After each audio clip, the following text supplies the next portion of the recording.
ইরানের পক্ষ থেকে আমেরিকাকে ম্যানেজ করার জন্য ফর দ্য টাইম বিং, আপাতত সময়ের জন্য একটা ম্যানেজ করার চেষ্টা করছে ইরান, যাতে যুদ্ধটা এড়ানো যায়। যুদ্ধ মানেই তো ক্ষয়ক্ষতি, আপনারা তো সবাই বুঝেন। আমি সবসময় বলি, যুদ্ধের মধ্য দিয়েই দুই দেশের ভেতরে হয়তো একটা চূড়ান্ত হিসাব নিকাশ হবে। কারণ ইরান চাই আমেরিকা টোটাল মধ্যপ্রাচ্য থেকে চলে যাক, এবং আমেরিকা চায় মধ্যপ্রাচ্যে তার ডমিনেন্স কমপ্লিটলি প্রতিষ্ঠা করতে। শুধু তাই না, ইরানের উপরেও এখন তারা ডমিনেন্স, আধিপত্য প্রতিষ্ঠা করতে চায়। ফলে এটা তো হবে না। দুই দেশের যে দুই অবস্থান, এইতে সংঘাত অবশ্যই অনিবার্য। সে কারণে দুই দেশের ভিতরে যুদ্ধ সংঘাত হবে, এটা মোটামুটি ভাবে আমি ধরে রেখেছি। কিন্তু ইরান হয়তো এখনই চাইছে না, বা ইরান আলটিমেটলি কখনোই সংঘাত চায় না যে সংঘাতে জড়িয়ে পড়ুক। কারণ সংঘাত হলেই তো বেসামরিক লোকজনের ক্ষয়ক্ষতি, দেশের ক্ষয়ক্ষতি, অর্থ সম্পদের ক্ষয়ক্ষতি, অনেক কিছু। ওপাশেও মানুষ মারা যাবে। এই যে মানুষ মারার যে ঘটনাগুলো, এই রকম কোনো কিছু ইরান চায় না। তো যাই হোক, আমেরিকা ইরানকে যে সমস্ত প্রস্তাব দিয়েছিল সেগুলো প্রত্যাখ্যান করার পর ইরান বরং প্রস্তাব দিয়েছে, এবং এটাকে প্র্যাকটিক্যাল প্রপোজাল বলছে ইরান, মানে বাস্তবধর্মী প্রস্তাব।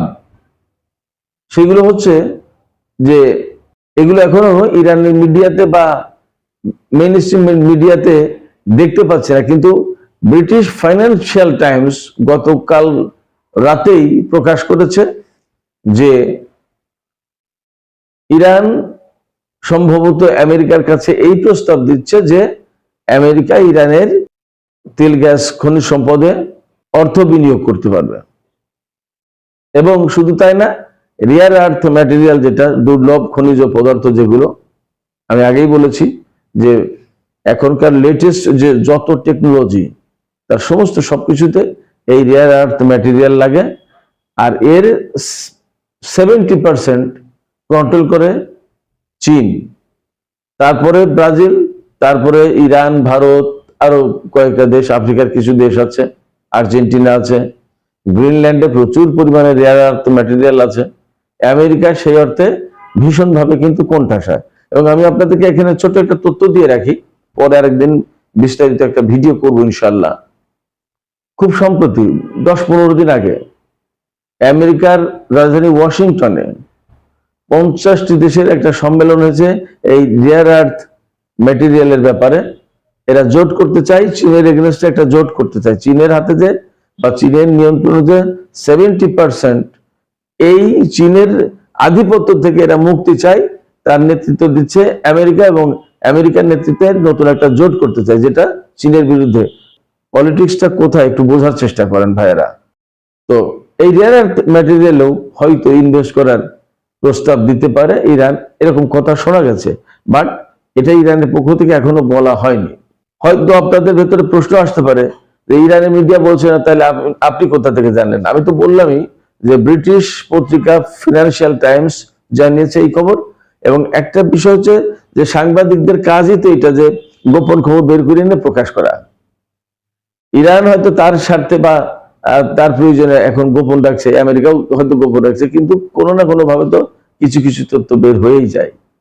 যাই হোক, ইরান নিশ্চয়ই এমন কিছু প্রস্তাব দিয়েছে যার কারণে এই আলোচনা ভেঙে যায়নি বলে বলা হচ্ছে।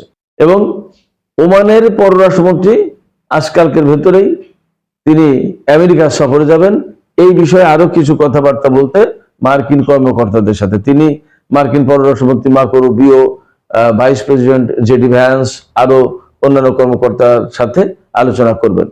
এখন কি নিয়ে আলোচনা হবে? নিশ্চয়ই ইরান এমন কিছু প্রস্তাব দিয়েছে যা নিয়ে আলোচনা হতে পারে, এবং এই প্রস্তাবগুলো অনেকটা বাস্তবধর্মী বলেই তা যাচাই বাছাই করার জন্য অস্ট্রিয়ার রাজধানী ভিয়েনায় আগামী সোমবার বৈঠকে বসবে দুই পক্ষ। এটা হবে টেকনিক্যাল কমিটির বৈঠক।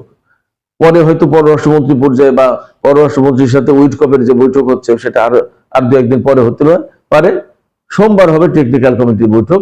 টেকনিক্যাল কমিটির বৈঠকে যাচাই বাছাই করা হবে ইরান যে প্রস্তাব দিয়েছে তা আমেরিকা কতটুকু গ্রহণ করতে পারে, কোনটা কোনটা গ্রহণ করতে পারে, কতটুকু মাত্রায় গ্রহণ করতে পারে, আবার আমেরিকা তার এগেনস্টে কি কি বলবে, কি কি প্রস্তাব দেবে, এইগুলো নিয়ে আলাপ আলোচনা হবে বিস্তারিত। একদম আলোচনার পরে এই টেকনিক্যাল কমিটি একটা জায়গায় আসলে তারপরে হয়তো পররাষ্ট্রমন্ত্রী পর্যায়ে বা আরো হাই র্যাঙ্কিং লেভেলে আলোচনা হবে। তার মানে হচ্ছে আপাতত ধরে নিতে পারি যে সোমবার পর্যন্ত ইরান আমেরিকার যুদ্ধের আশঙ্কা নেই। এখন আমেরিকা যদি মনে করে যে এই আলোচনার ভেতরেই তারা যুদ্ধ শুরু করে দেবে, সেটা তাদের ব্যাপার, কিন্তু টেকনিক্যালি এবং ফর্মালি যে আলোচনা হচ্ছে সেই আলোচনার প্রতি সম্মান দেখিয়ে ডিপ্লোম্যাটিক যে নর্মস, সেই নর্মসের আওতায় আমেরিকা ইরানের উপর এই অবস্থায় এই সময়ের ভেতরে হামলা চালাতে পারে না। এবং ওমানের পররাষ্ট্রমন্ত্রী আমেরিকায় সফরে যাবেন, যে তাকে বলা হচ্ছে যে যাতে ইরান এবং আমেরিকা যুদ্ধ এড়াতে পারে তিনি সেই চেষ্টা করবেন। এদিকে মার্কিন প্রেসিডেন্ট ডোনাল্ড ট্রাম্প কিন্তু সত্যি বিস্ময়ের ভেতরে রয়েছে। তিনি অবাক হয়েছেন, সারপ্রাইজ হয়েছেন, তার বিস্ময়ের ঘোর কাটছে না। তার শুধু একটাই প্রশ্ন, বারবার তিনি তার আশপাশের উপদেষ্টা কর্মকর্তা তাদেরকে জিজ্ঞেস করছেন যে ইরান এতটা বলিষ্ঠভাবে দাঁড়াচ্ছে কিভাবে, এখনো কেন আমেরিকার প্রস্তাব মেনে নিচ্ছে না, বা ইরান কিসের সাহসে বা কিসের বলে কিসের জোরে আমেরিকাকে এইরকম চ্যালেঞ্জ করছে। আমেরিকার সাথে শক্তভাবে দাঁড়ানো মানে তো আমেরিকাকে চ্যালেঞ্জ করা। ইরান কিসের জোরে এই চ্যালেঞ্জ করছে আমেরিকাকে, ডোনাল্ড ট্রাম্প কোনো মতো বুঝে উঠতে পারছে না।